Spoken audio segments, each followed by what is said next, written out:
We've all felt it, right? That little fire of negativity that can flare up inside. But what if we could actually understand its anatomy? In this explainer, we're going to deconstruct the consciousness that's rooted in hatred and aversion and see exactly what makes it tick. So let's dive right in. Here's a thought.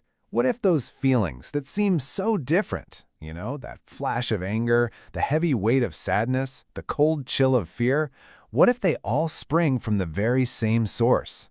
That's the big question we're tackling. And trust me, the answer might just change how you see your own mind. So here's our game plan. We'll start by defining this inner fire. Then we'll dissect its anatomy. We're going to look at how it pops up, the negative states that tag along with it, how it turns into real-world action, and finally, why understanding all of this is the real key to awareness. All right, let's get right to the heart of it. Section 1, the destructive inner fire. What exactly are we talking about here? Well, the core concept, the big idea, is a state called Dosa. Dosa, at its root, is all about opposition. It's that mental state of just pushing away, of rejecting what you're experiencing. Think of it as clashing with reality. It could be disliking a person, that feeling of revulsion at a gross sight, or even being scared of something in the future. It's your mind basically shouting, "No!"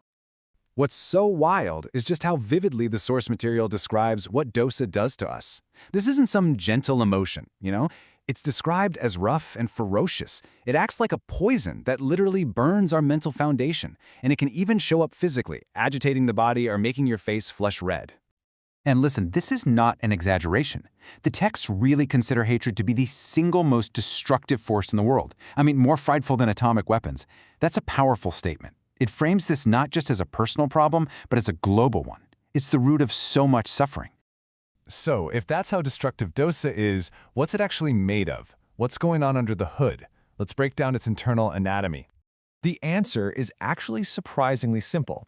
Every single time a consciousness rooted in hatred arises, it is always linked with just one type of feeling: mental displeasure, which is known as domanassa.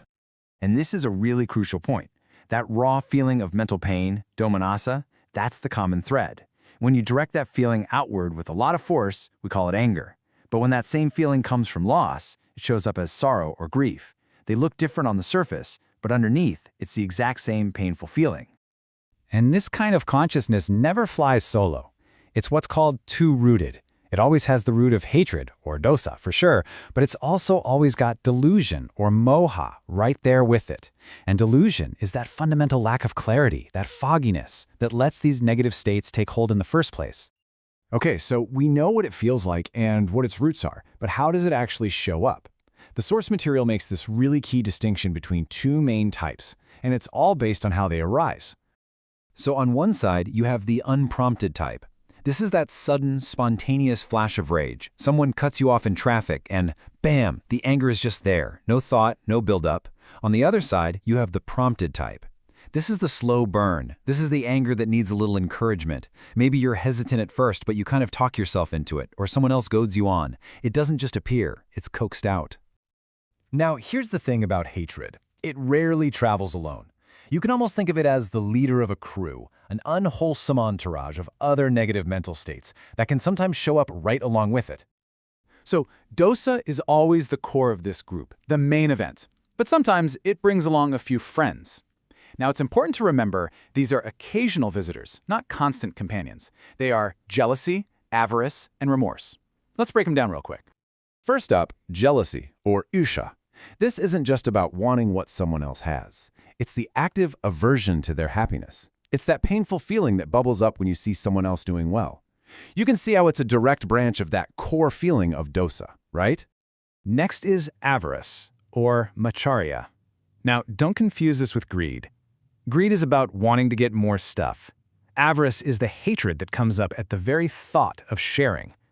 It's that feeling of not being able to stand someone else using or benefiting from your things. See? The emotion is aversion, not desire. And finally, we have remorse, or kukucha. This one's fascinating. It's basically aversion turned inward. It's a displeasure with your own past. It's that nagging, awful feeling over something bad you did or a good thing you just didn't do. It's a kind of self-directed hatred. Okay, so those are all the internal states, the feelings, the entourage. But how does all that spill out into the world? Let's look at how this feeling of aversion actually translates into real-world unwholesome actions. This slide lays it out perfectly. Some nasty actions, like stealing or lying, could come from either greed or hatred.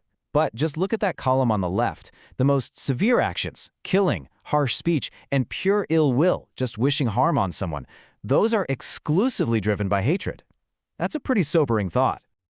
All right, let's bring this home and make it even more concrete. Where does this inner fire actually show up in our day-to-day lives? Let's look at some of the many faces of aversion. Sound familiar? That thought right there? That feeling of irritation that just boils up when someone talks to you in a certain way? That's it. That is dosha in action. It's the very seed of that harsh speech we just saw in the last slide. Now here's a surprising one, fear. According to this whole framework, fear is actually a form of hatred. It's aversion that's basically in retreat mode.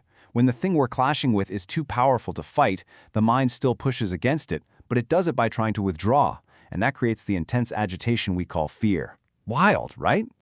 And the list just keeps going.